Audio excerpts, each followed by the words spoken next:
మధురాధిపతయే దేవకీ నందనాయ దుష్ట వినాశకాయ శ్రీకృష్ణాయ నమః.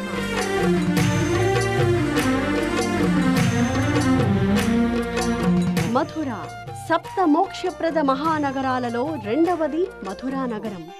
ఒక కాలంలో ధ్రువుడు తపస్సు చేసిన మధువనం ఇది.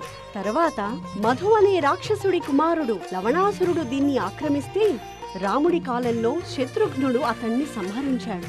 సూర్యవంశం తర్వాత చంద్రవంశంలో సూరసేనుడు, అదే పరంపరలో ఉగ్రసేనుడు పాలించారు. ఇతని కొడుకే కంసుడు.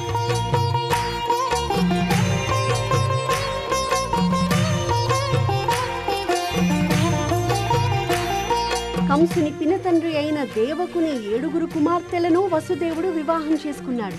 వారిలో చివరి ఆమె దేవకీదేవి, అంటే కంసుడికి చెల్లెలవుతుంది.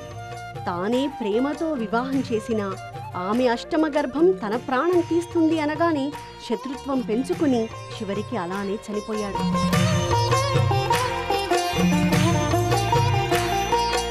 శ్రీకృష్ణుడికి అన్ని అధికారాలు ఉన్నా ఉగ్రసేనుణ్ణి రాజుగా చేశాడు.